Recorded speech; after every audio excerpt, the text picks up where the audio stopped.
Constraints. Good afternoon. Today we are going to look at Newell's model of constraints. Constraints are characteristics of individual, environmental, and task that affect how we perform movements. According to Kathleen Haywood in her book, Lifespan Motor Developments, Newell's model can be pictured as a triangle with these three factors: individual constraints, which consists of both structural and functional constraints, environmental constraints, and task constraints. Structural constraints are related to the physical structure of the body, like height and weight, while functional constraints are related to the behavioral function, such as strength and motivation. Environmental constraints are external to the body and include temperature and surface of floors. Finally, task constraints are the goals in the specific constraints imposed, which can range from goals of the task to rules of the game to restrictions on daily tasks.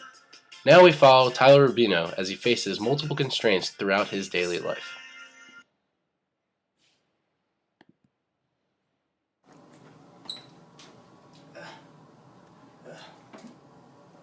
Hey Tyler, Yeah, what's up? can you come here for a second? I need some coffee. Yeah, I got you. Can you help me reach it? There you go. Thank you, man. Yeah, no problem. I need me some coffee. Structural constraints.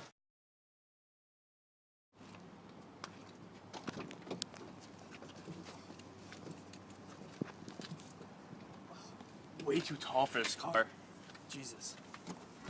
Structural constraints. Got class today.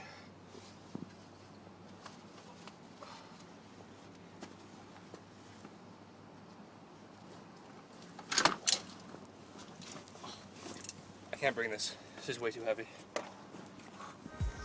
Functional constraints.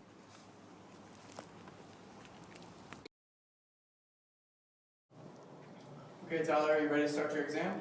Yeah. Okay, you have 50 minutes, and by the way, there's no calculators on this exam. How am I supposed to do the math? Task constraints. Don't you? Yeah, but I can't add all the big numbers up. That's not my problem. Put your calculator away or you fail. Fine.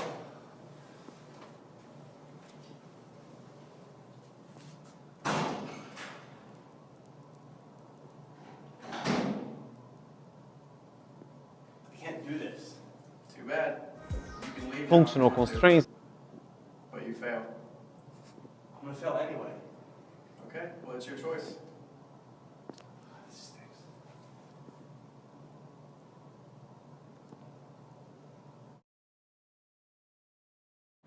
Man, today was terrible. Yeah, man, I heard your math teacher was being a jerk. Didn't let you use your calculator. Yeah, I mean, the math problems were crazy. Like, I needed my calculator. He wouldn't let me use it. Yeah, man, at least we get to play basketball. Yeah, thank God. You playing 1x2? Yeah, man, check it out. Alright.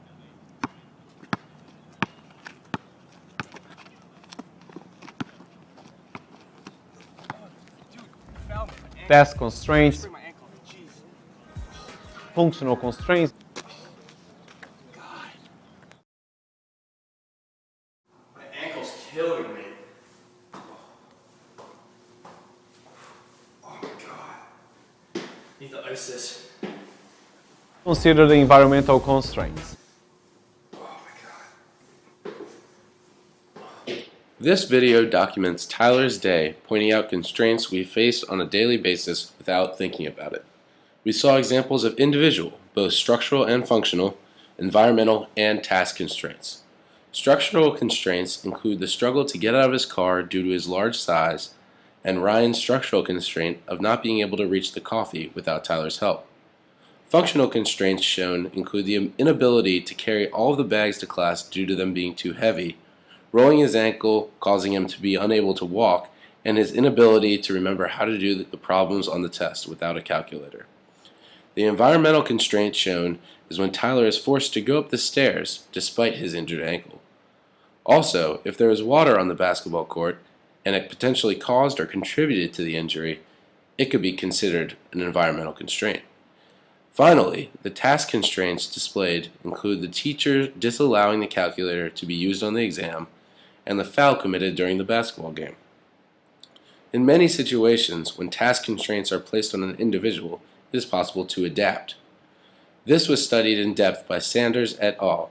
In their experiments with swimmers, where adaptation to not using flippers was made. The removal of the flippers made for a new pattern of movement, one which the swimmers got used to and changed to in order to become more efficient. Tyler's inability to adapt documents a functional constraint. We experience constraints constantly in our lives, and they affect how we perform our daily tasks. A common belief among people is that there is a perfect way to do things, but the presence of constraints makes perfect actions impossible. This is evident in the article by Paul Glaser and Keith David, who argue against the perfect golf swing. Their argument consists of the fact that there's various constraints that are ever changing. A person's muscle mass and strength may change, and this will then alter their swing. These constraints are what do not allow someone to shoot the perfect score or shoot the same score time in and time out. Overcoming constraints is the key to both being successful for golfers and Tyler as he goes through his daily routine. We hope you enjoyed our video, and also hope you have a better understanding of constraints and how they affect your daily life.